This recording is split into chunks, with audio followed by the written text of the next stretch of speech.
Car Conversations with Mr. Cage. In today's episode, the statement for conversation is, drum roll. Make sure if you're watching this, please like, subscribe, and share. Excuse me. Sharing is caring. Sharing is caring. Also, too, if you get any questions, maybe I said something that I said in part, or you may need some clarification on what I meant by what I said, put it in the comments section. Also, if you got feedback or experiences you would like to share, put it in the comments section. Let's go. Here's the thought.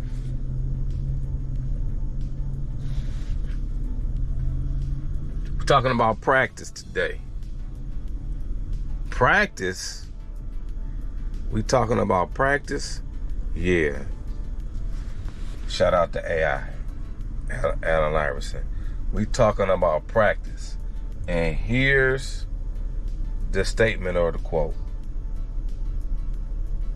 Goats practice after practice. Goats practice after practice. GOATs, of course, as we know, stands for greatest of all time. Whatever profession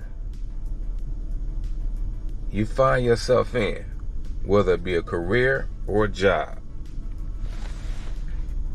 even if you are a college student, middle school or high school student, this one thing remains true, y'all. Please, escuchen. Hear what I'm getting ready to say in this car conversation. If you are to maximize your full potential in any area, you must practice and study your discipline.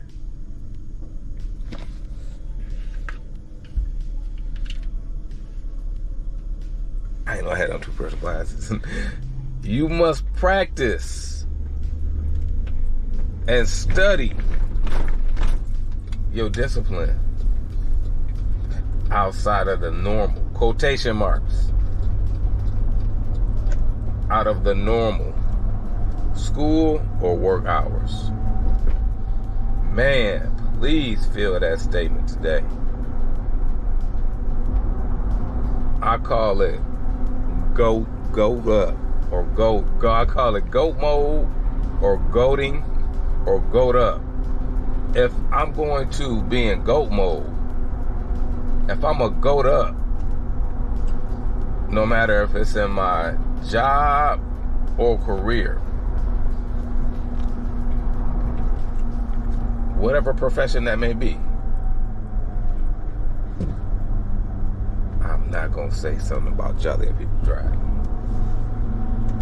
I'm going to leave that alone. So I'm going to stay focused.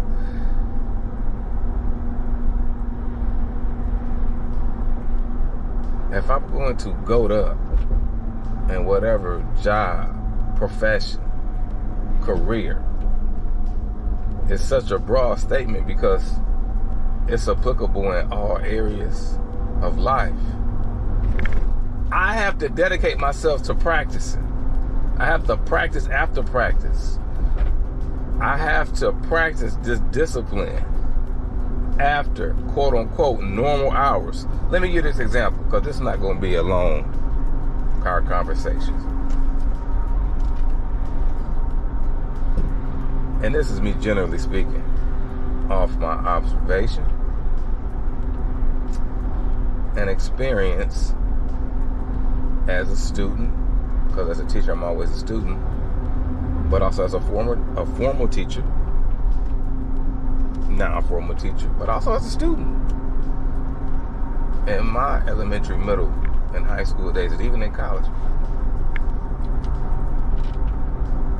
What happens is that our kids, again, I'm being general, in most cases, when they get out of school, and I talked about this in another, I was going to say Coach's Corner, so I used to do those with another organization, but I talked about this in another conversations, how when our kids come home, if they get excessively absorbed with watching TV or being entertained, the creative exercise and ability is not strengthened. But we're not talking about that. We're talking about the profession, the career, the job, the responsibility, whether it be traditional homework, whether it be basketball, drama club, volleyball, soccer, badminton, chess, whatever you find yourself involved in. If you are to become a GOAT, if you are to become a top performer in that field of study, you cannot, I repeat, you cannot have a 9-to-5 mentality. You cannot have set quotation marks or normal hours where you find yourself involved in this activity. Your greatness will never, the greatness that's inside of you will never manifest with a 9-to-5 mentality. The example that I was getting ready to use was kids getting out of school, not reading, not doing anything constructive, involvement in activities that are merely and primarily recreational, doing what they want to do, because those individuals feel, I say feeling, emotion, which translates into a belief that, yeah, I'ma just chill. I can guarantee you this. They didn't give they all to what they was doing anyway. They didn't give they all to what they was doing anyway. I already didn't go in here and didn't give my all to it. Then when I come home, I'm not doing anything. That's going to produce an expectation that is a fantasy, that is not realistic.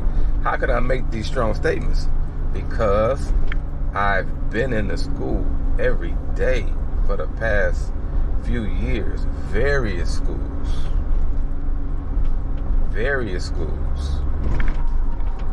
and it's a fair amount of students who don't give their all to it. And it's a lot of factors that come into play. But one factor that I will address real quick as we end this conversation, let me know if you agree, disagree. If you agree, give me perspective. If you disagree, give me perspective. I'm open either way. Yeah, I'm open to your viewpoint either way, if you agree or if you disagree. But those unrealistic expectations that are present put people, our kids specifically, in a place of hopelessness, despair, because in their minds they're looking at a grade or they're looking at the performance in a club or sport and expecting to optimize, that's my word, or reach optimal level or maximize that full potential when they have not put in the work. They have not put in the repetition work. And one reason why, again, as we close out this conversation with Mr. Cage, is impulsivity. Impulsivity. When we find ourselves involved with something that we don't just get, us being impulsive We make an impulsive decision, and those impulsive decisions, in many cases, turns into habitual, destructive thought patterns and behavior patterns, all day, every day. Speaking from experience. So I leave you with this as my adults, and this was my contemplation today, that I must elevate, I must go higher, I must go deeper, I must stretch further, because I am not, to be honest, I am not content. I should be content, but when I look at my environment, my outside environment, I'm not content. In my heart, it should look different. But here's the thought, and here's the question. Am I really willing to give up and sacrifice and put in the work for my environment to look like I know it's supposed to look? Because I know inside of me, I know what's been placed inside of me. It's my challenge to us, young people, older people. That's my challenge to us. Are we really willing and ready to give our all in hopes of experiences in life that we're supposed to live in all areas of life, but most importantly, having the ability and positioning ourselves to leave something tangible, not just ideas and thoughts, something tangible for the next generation.